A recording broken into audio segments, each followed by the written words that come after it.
Okay, good morning, everyone. Welcome to this training on the role of nurses in recognizing and addressing oncologic emergencies in leukemia and lymphoma, tumor lysis syndrome. Organized in partnership with the Princess Margaret Cancer Center, today, Graham Dozois, Advanced Practice Nurse Educator for the Malignant Hematology Day Unit at Princess Margaret Cancer Center, will address the first training of a series of 4. My name is Catherine Yerkew, and I am the Community Services Lead for Manitoba and Saskatchewan at the Leukemia and Lymphoma Society of Canada. Since there are many of you in the audience, we invite you to type your questions and comments in the question box of your Zoom webinar panel throughout the presentation. An LLSC staff member will monitor the questions, and I will read your questions aloud at the end of the presentation during the Q&A period. Today's training is being recorded, therefore you can listen to it again on your continuing education program. Before we begin our main presentation, I would like to share our mission and highlight some resources that might be helpful for you and the patients and caregivers you are supporting. Next slide, please. At the LLSC, our mission is to cure blood cancers and improve the quality of life of those touched by a blood cancer and their families. We listen attentively and with compassion to the challenges you and our community, and you can point them to the information specific to the blood cancer or treatment. We help them get organized to manage and take charge of their care, and we can identify services that would be beneficial for them. Visit bloodcancers.ca to find the contact information of the Community Services Lead in your area. Next slide, please. We offer you a continuing education program that you can join free of charge. You can register to 1 or more trainings that you can do at your own pace and receive an electronic certificate of participation. They're all offered by experts, and more than 900 HCPs are using the platform, and there are 40 trainings available. Available to you, training on blood cancer, treatments, psychosocial aspects of cancer, and we're continually adding additional trainings on a regular basis. Next slide, please. Emotional and practical support is a priority for the LLSC. Our peer support program has been identified as a key service, but many do not know about it. Trained volunteer survivors who are 1 year post-treatment share their stories with newly diagnosed patients or those facing a new treatment option. Age, gender, diagnosis, and treatment are considered to ensure the best possible match. This program helps to build hope, alleviate anxiety, and create realistic expectations. Next slide, please. We also have professionally facilitated virtual support groups. These support groups, offered coast to coast, gives the opportunity for the blood cancer community to connect with others who are facing the same challenges in the comfort of their home. Each participant builds connections through group discussions, sharing coping methods and information to break isolation. Visit our website, bloodcancers.ca, or reach out to the Community Services Lead in your region for more details. Next slide, please. It is now time to introduce our speaker today, Graham Dozois. Graham is an Advanced Practice Nurse Educator for the Malignant Hematology Day Unit at Princess Margaret Cancer Center. He also is the Director of Recruitment and Retention for the Canadian Association of Nurses in Oncology, the Greater Toronto Area chapter. Graham holds a Master's of Nursing and a Bachelor of Science in Nursing from the University of Toronto, as well as a Bachelor of Science in Kinetics from the University of Guelph. Graham's professional journey at Princess Margaret Cancer Center began in the Hans Mesner Allogenic Transplant Program, where he developed a keen interest in hematological malignancies and economic impacts on health. His professional interests lie in health systems optimization, evaluation, and strategy. Over to you, Graham. Okay, well, thank you. Thanks everyone in the room here as well. That the intro always makes me a little funny. Anyways, I'm Graham. like the intro said. And we're going to be talking about tumor lysis syndrome today.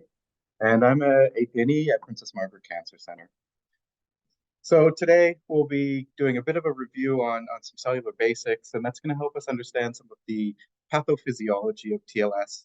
We'll be discussing the clinical presentation of TLS, what puts people at risk, describe the prevention and treatment of TLS, and finally we'll explore the nursing considerations and we'll use a case study to sort of synthesize this knowledge.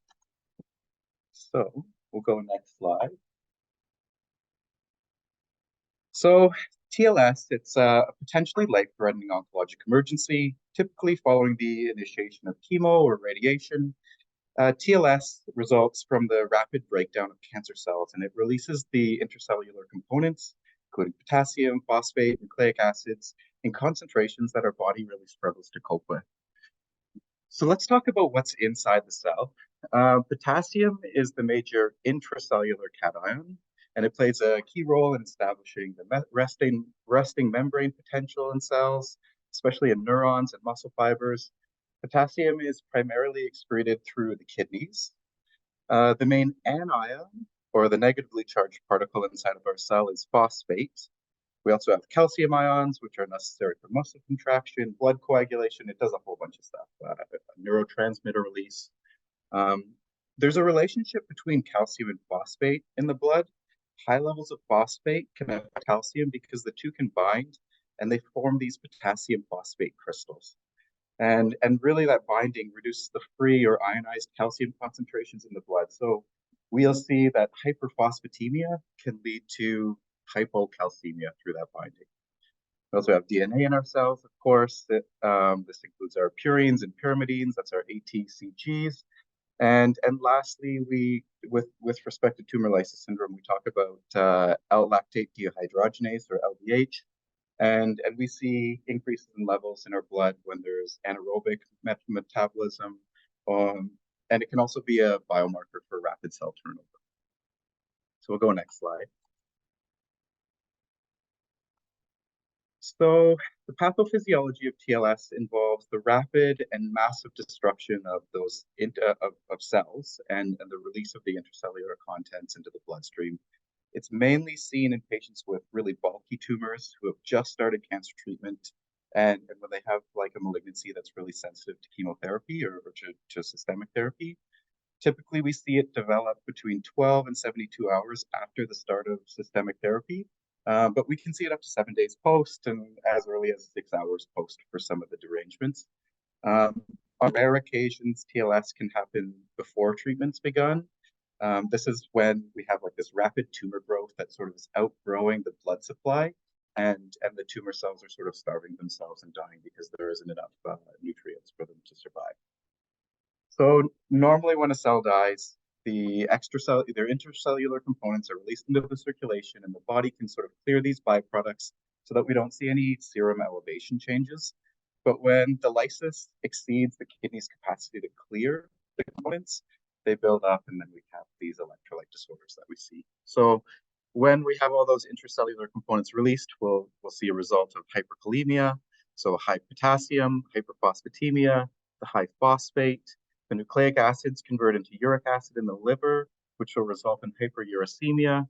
The hyperkalemia may be the first metabolic change to happen if it's treatment-induced, and that can be as early as the 6 hours.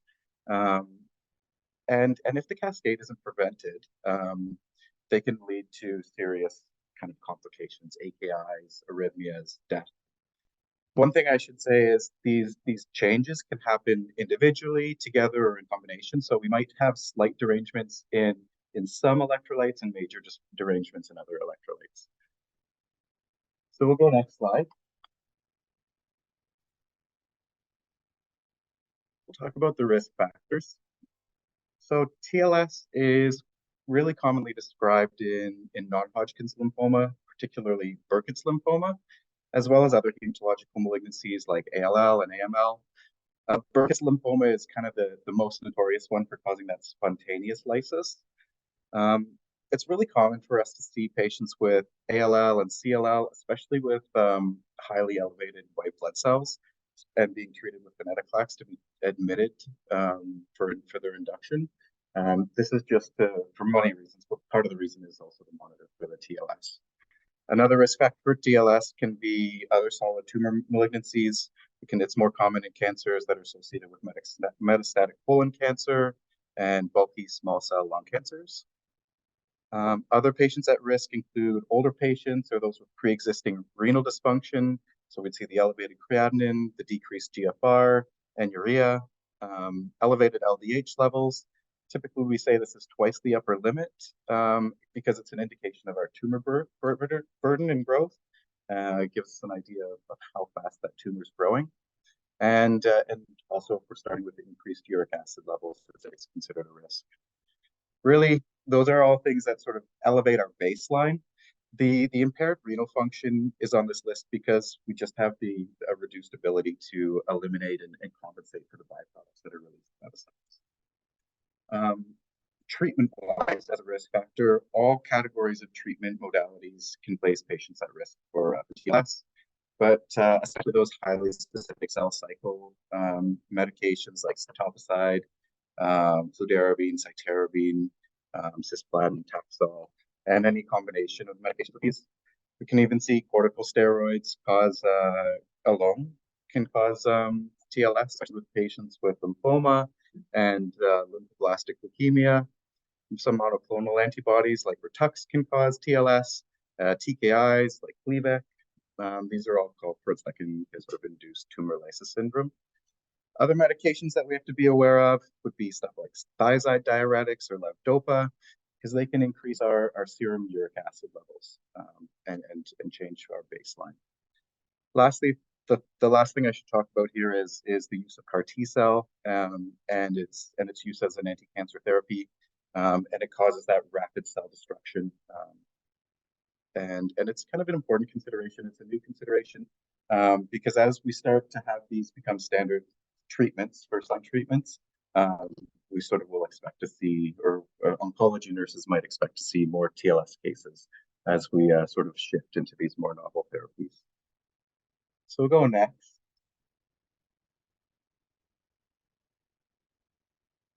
So let's meet John.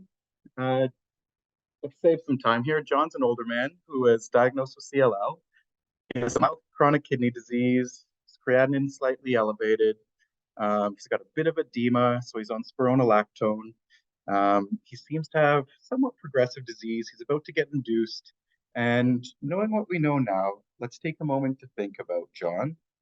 Do you have any concerns? And what other lab values might you want to see? So I know reference ranges for textbooks can change, but we see here double the normal LDH is definitely a concern. The normal LDH levels are between 100 to 205, depending on your textbook. We also see 5 times the normal white blood cell count. That's pretty severe. And so it looks like he has a fairly heavy disease burden. He's already having some kidney issues, so we know that he's going to have some issues filtering the release of those intercellular components. We also have the potassium-sparing diuretic, right? If we have a release of potassium, especially through that lysis, if we're doing things to help keep potassium in the body, that could be potentially a problem.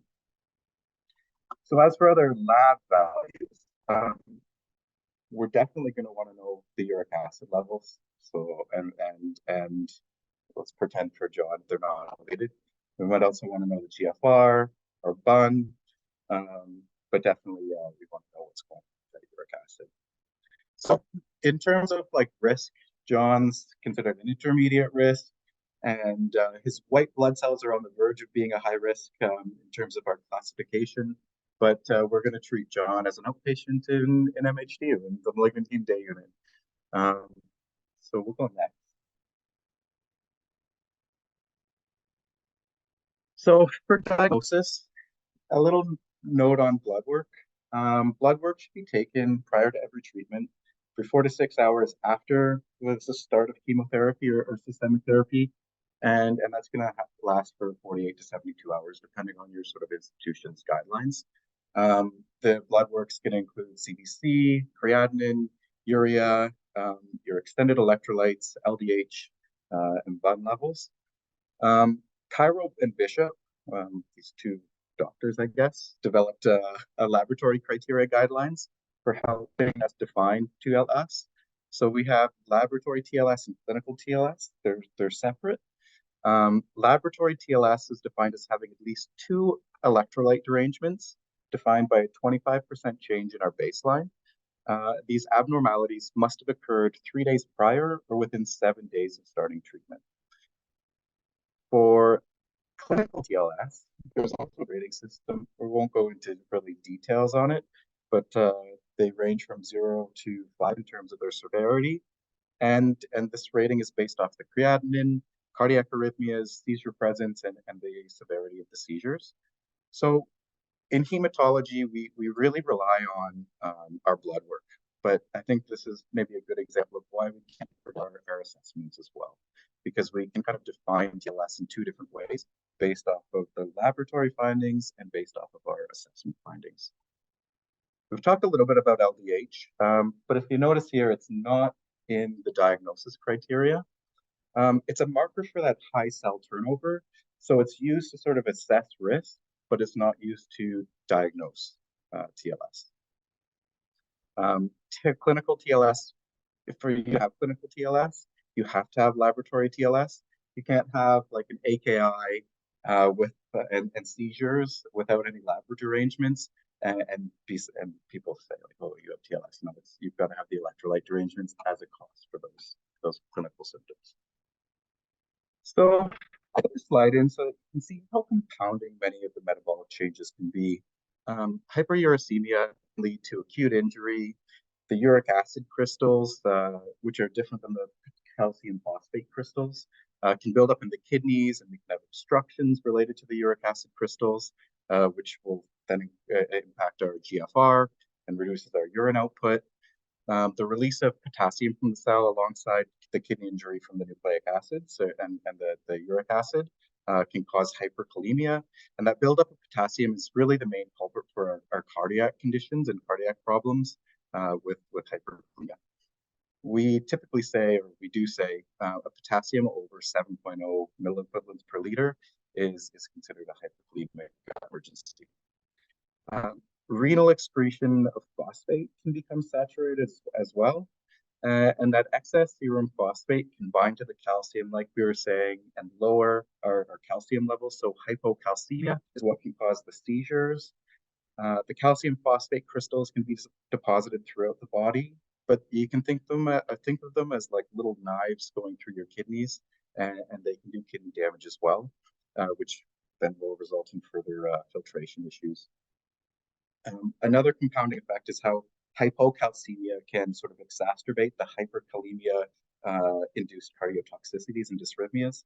So this is sometimes why we see calcium given in conjunction with or in the background of hyperkalemia to protect the heart and protect that cardiac function. But we'll talk a little bit more about that in a few slides, because we have some special considerations with TLS with respect to calcium administration. So with acute TLS, we can sometimes see emboli as well. With all those cytoplasmic debris being released, we can see like mechanical obstructions happening in our small capillaries, and that can affect our perfusion. So let's go a little bit deeper into the progressive timeline. So here we have early signs in green. The early signs would be diarrhea, lethargy, muscle cramps, nausea, vomiting, weakness. With our cramping, we might see Trousseau signs. So that's when we put on a blood pressure cuff and inflate it. It'll cause that flexion and cause a spasm of the hand and forearm. We have to also look out for joint pain. This is when that uric acid crystals could be deposited in the joints. It's really similar to gout, and it's a good early warning sign for TLS. As we start to progress, we can move into this rapidly progressive oliguria, and that can happen as an intermediary stage. So here we'll see edema, fluid overload, hypertension, CHF, and occasionally seizures. Our late symptoms are really what's concerning. We'll see the paralysis, we'll see the bradycardia, the hypotension, so the changes in our vital signs, the anuria, hematouria, flank pain, tetany, convulsions. So these are all fairly serious complications if the electrolyte changes progress to a serious level. With respect to our ECG changes, we're pretty consistent. So our mild and moderate hyperkalemia, so that's between 5 and 7 millimoles per or millimoles per liter. We'll see tall P waves, and they're going to be spiked. And as we progress and get our potassium over 7, we'll have our P waves disappear. Our QRS is going to widen, and eventually we'll see this classic sine wave sort of pattern in the ECG. This, like we were saying, is compounded with the hyperkalemia, or sorry, the hypocalcemia, and that can cause prolonged QT. So we'll go next here. So our prevention, really this is our mainstay. So our best approach, it's most important to sort of recognize our high-risk patients and intervene with them appropriately. So keeping in the back of our mind the diagnoses that we're looking for, the high tumor burden, people who are getting combination chemotherapy, especially those cell-specific chemotherapies. But the prevention strategies really include hydration. This is typically started 24 to 48 hours before treatment and continues 48 to 72 hours after treatment. And really the purpose of the hydration is to encourage diuresis and to facilitate that excretion of uric acid. The most common solutions we see are normal saline and D5W, and we typically mix this with bicarb, 100 to 150 milliequivalents of bicarb. Our goal here is about 3 liters of intake a day. So if we're doing that all intravenously, that's 125 cc's an hour. So somewhere in that range, 100 to 150 is pretty common. But with that extra volume, we've got to keep our eyes out for fluid overload. From a nursing perspective, if we're giving sodium bicarb, we want to keep that line as dedicated as possible. We don't want to be interrupting the bicarb infusion and the hydration infusion. We also have to be concerned about compatibility because not many solutions are compatible with the bicarb. Allopurinol, this is our sort of prevention medication. So it prevents uric acid from being formed, and it's administered prophylactically, but it doesn't really do anything to uric acid that's already formed. So it's just a prevention. It's administered typically 2 days before treatment and lasts for, it can be up to the end of the cycle completely or to the beginning of the next cycle. But typically we say it has to be minimum of the 7 days around the initiation of chemotherapy. It's a little bit of a word of caution about allopurinol. It's a xanthine oxidase inhibitor, and xanthine can accumulate and cause kidney damage as well, especially if we have too much bicarb in our system and it sort of precipitates because our body becomes too alkalinic. So that's why we have to keep a close eye on urine pH in many situations to make sure that we're not overdoing it with the bicarb. We also want to counsel our patients on diets, foods high in potassium, so fish, avocados, bananas, beans. We want to sort of avoid, same with phosphate, milk, cheeses, pops. They shouldn't be eaten immediately before treatment or within the 3 to 4 days after the start of treatment. We also want a low purine diet. So these are fatty meats, organ meats, high fat dairy, alcohol, some seafoods.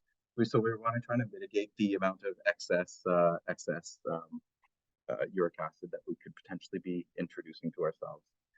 The same thing with meds for patients. We want to avoid the angiotensin converting enzymes, the ACE inhibitors, the angiotensin receptor blockers, potassium-sparing diuretics like we saw with our guy John, and these medications should all be discontinued before starting our treatment, because they can make our hyperkalemic state worse.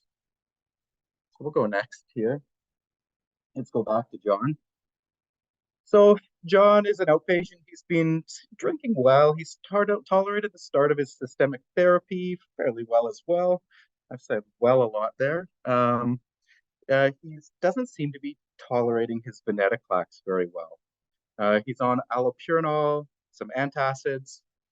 So looking at his lab values, do you think that his TLS is in control? And what might you expect when you're doing your assessment in the clinic. So obviously this is a TLS study, but if we think about oral hydration and allopurinol as our first lines, especially in the outpatient setting, there's eventually going to be a point, or there eventually could be a point where those interventions become limited, and we expect some changes. But really, what has me worried is this change in his creatinine. His creatinine is fairly high. I'm pretty happy about the reduction of white blood cells, but we're also seeing some potentially problematic electrolyte derangements. So we'll expect to see, or we could expect to see, so we'll have a targeted assessment, a focused assessment on diarrhea, lethargy, muscle cramps, joint pain, nausea, vomiting, paresthesis, weakness, peak T waves, maybe some edema. So we're looking out for fluid overload. So we're assessing the lungs. If we're doing our blood pressure, we're looking at Trousseau sign, that cramping. So we'll go next. So even with preventative measures, TLS can still develop. A treatment is similar to the preventative measures, fluids, keeping the patient on allopurinol. Really, our management is aimed at preserving renal function.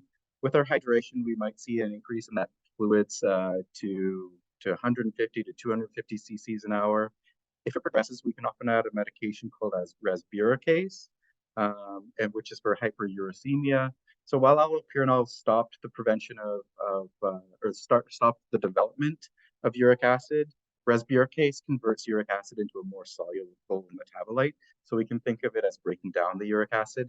Patients should be monitored for the development of this is a tongue twister, methylglobinemia.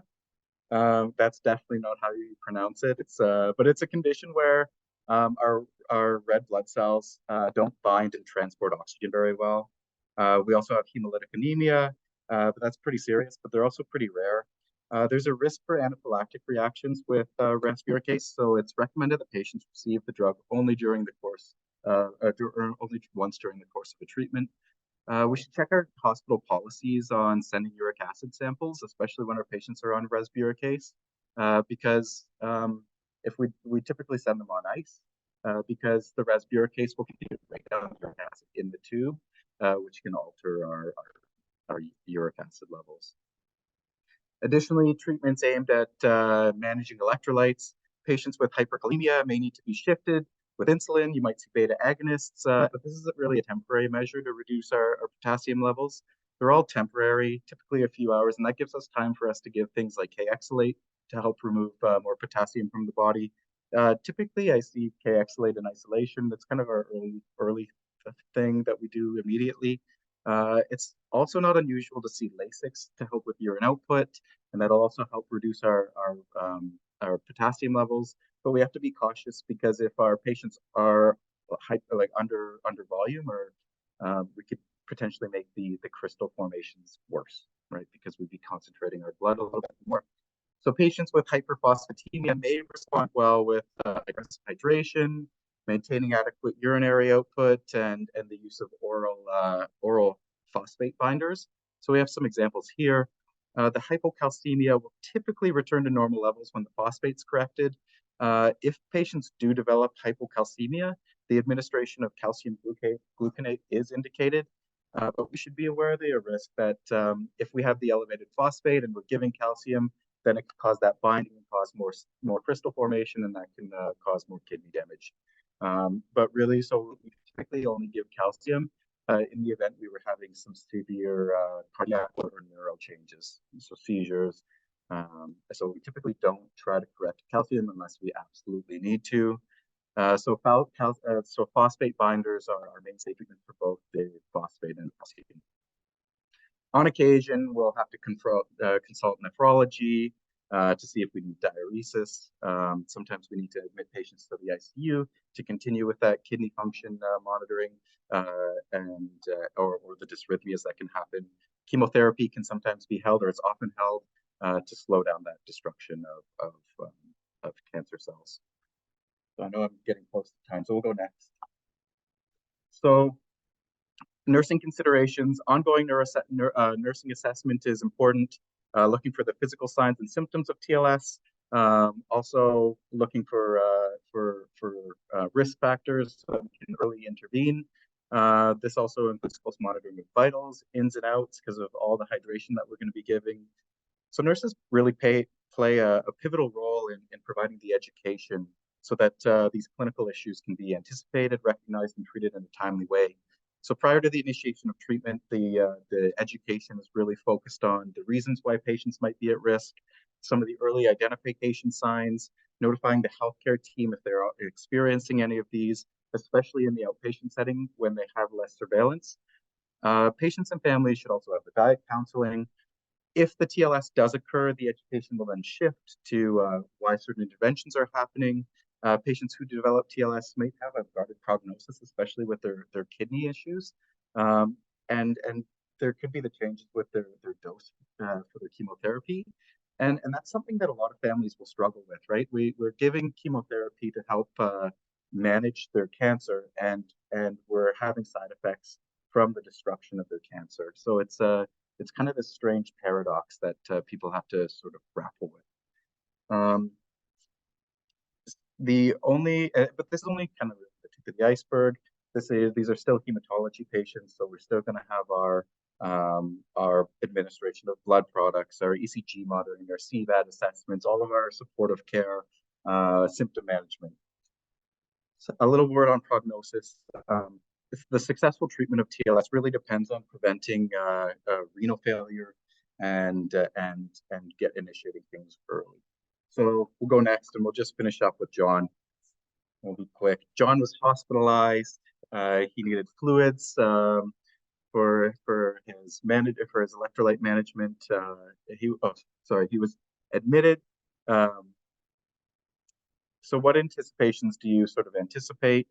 So we're definitely going to anticipate the IV fluids with the bicarb, some antiemetic medications to help with his nausea, could have rasburicase. So for him, he got some rasburicase, and we're going to hold his next dose of venetoclax, which was then dose reduced. From a nursing education standpoint, we'll click next twice.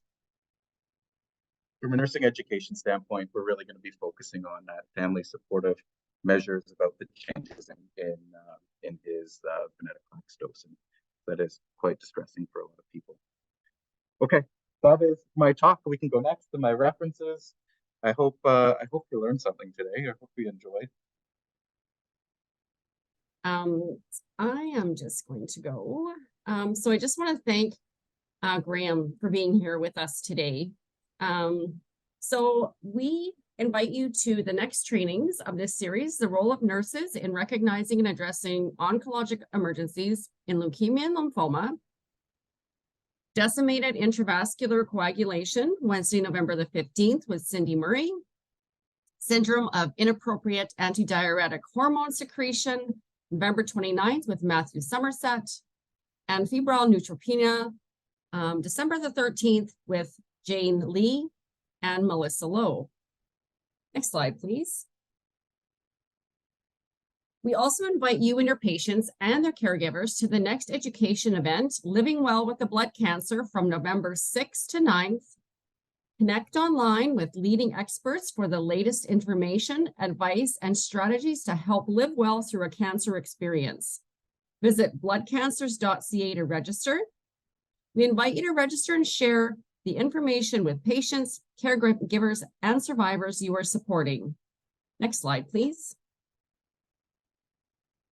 This event was made possible thanks to the support of AbbVie. Next slide, please. And finally, I would like to remind everyone that we are here for the blood cancer community. Do not hesitate to order our tear pad for free and or contact us if you need more information or support. Please note that a short survey will be sent to all participants after this webcast. We would greatly appreciate you taking a moment to fill it in, as it will help us to offer you the most valuable information in the near future. Thank you, everyone, for attending, and have a wonderful rest of your day.